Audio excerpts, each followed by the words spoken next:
मैंने अपना पति खोया है जो इस सदन के माननीय सदस्य थे। ये बात किसी से छिपी नहीं है। पूरा सदन जानता है कि उनकी हत्या कैसे हुई थी और किन लोगों ने की थी। मैं धन्यवाद देना चाहती हूँ ऐसे मुख्यमंत्री जी का जिन्होंने जीरो टॉलरेंस ला करके पॉलिसी को ला करके अपना करके अपराध और माफिया अतीक अहमद जैसे अपराधियों को मट्टी में मिलाने का काम जो करके दिखा दे उसी पर विश्वास किया जाता है। मैं भी 3 बार इस सदन की विधायक रही हूँ। बहुत छोटी उम्र से रही हूँ। सबके विश्वास और सबकी आस से मैं यहाँ पर आई हूँ। माननीय मुख्यमंत्री जी के आने के बाद मुझे न्याय मिला। मेरे पति के हत्यारे अतीक अहमद को माननीय मुख्यमंत्री जी ने मिट्टी में मिलाने का काम किया। मैं सुरक्षा की बात करती थी। मैं आपका ध्यान माननीय अधिष्ठाता महोदय जी, मैं आपका ध्यान अपने तरफ ले आना चाहती हूँ। मैंने अपना पति खोया है जो इस सदन के माननीय सदस्य थे। ये बात किसी से छिपी नहीं है। पूरा सदन जानता है कि उनकी हत्या कैसे हुई थी और किन लोगों ने की थी। मैं धन्यवाद देना चाहती हूँ माननीय मुख्यमंत्री जी को जिन्होंने मेरे छुपे हुए उन आंसुओं को देखने का काम किया जो वर्षों में किसी ने देखने का काम नहीं किया। मेरा दुख, मेरा तकलीफ माननीय मुख्यमंत्री जी ने देखने का काम किया और सही मायने में मुझे न्याय दिलाने का और देने का काम किया।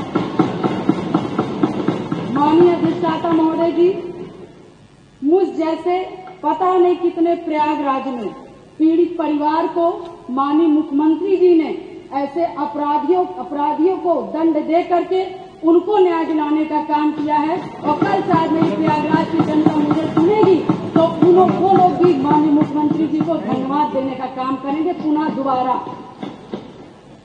और माननीय अध्यक्ष जी, मेरे जैसे पता नहीं कितने महिलाओं की सिंदूर को मिटाया गया, पता नहीं कितने माताओं की गोदी सूनी कर दी गई। मैं धन्यवाद देना चाहती हूँ ऐसे मुख्यमंत्री जी का जिन्होंने जीरो टॉलरेंस ला करके पॉलिसी को ला करके अपना करके अपराध और माफिया अतीक अहमद जैसे अपराधियों को मट्टी में मिलाने का काम।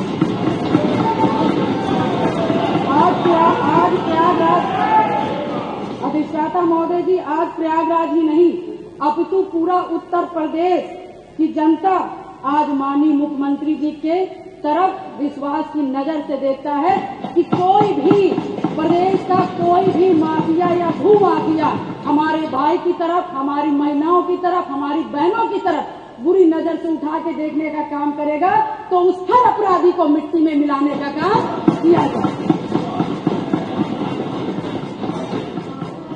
और माननीय अधिष्ठाता महोदय जी, मैं ये कहना चाहूंगी कि कोई जिसकी सबसे बड़ी बात क्योंकि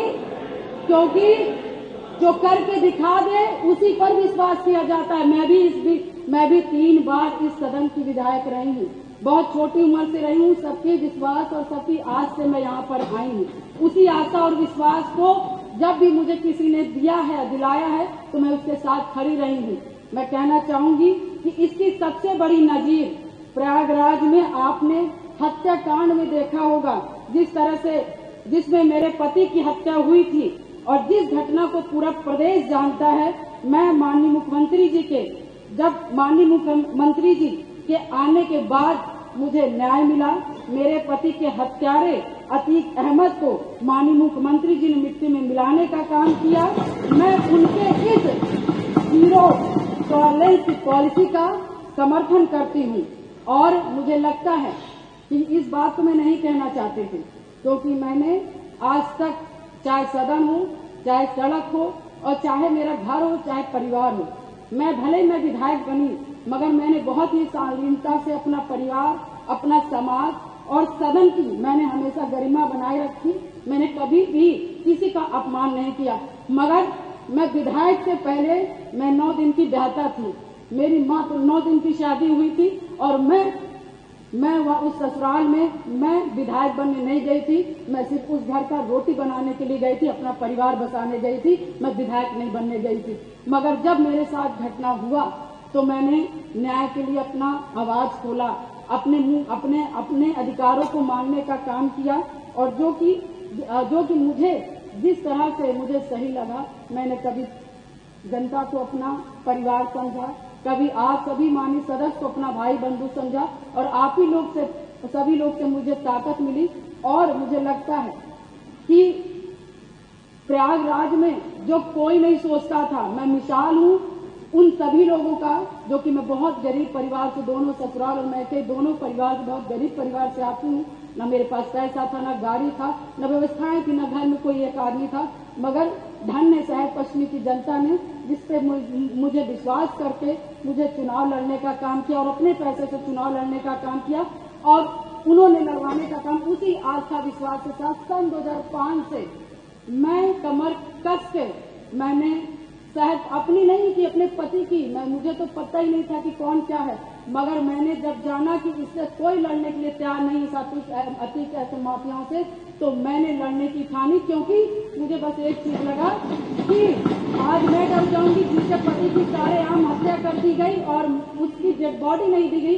ऐसे पता नहीं कैसे नॉर्मल इंसान, जो छोटे छोटे समाज के लोग होंगे, पता नहीं हजार राजू पाल की हत्याएं हो जाएंगी और हम जैसी लड़कियां गूंगी बहरी घर में बैठ जाएंगी। अधिष्ठाता महोदय, मैंने उनकी आवाज मैं सुन करके और मैं अपने लिए लड़ाई नहीं की, पूरे शहर पश्चिमी और पूरे प्रयागराज और पूरे उत्तर प्रदेश की जनता के लिए लड़ने का काम की और शायद मेरे आराध्य शिव जी को तरस आया होगा, जिन्होंने की सरकार बनाई और हमारे जो सबको बोलना है, जी को मानने वाले, भगवान जी हनुमान जी को मानने वाले हैं, ऐसे मुखिया उत्तर प्रदेश के सरकार के मुख्यमंत्री बने और शायद मेरी दम घुट रही थी और शायद मुझे दिक्कत हो रही थी और शायद मैं लड़ते लड़ते कहीं न कहीं अंदर से टूट रही थी, शरीर कमजोर हो रही थी, परेशान हो रही थी।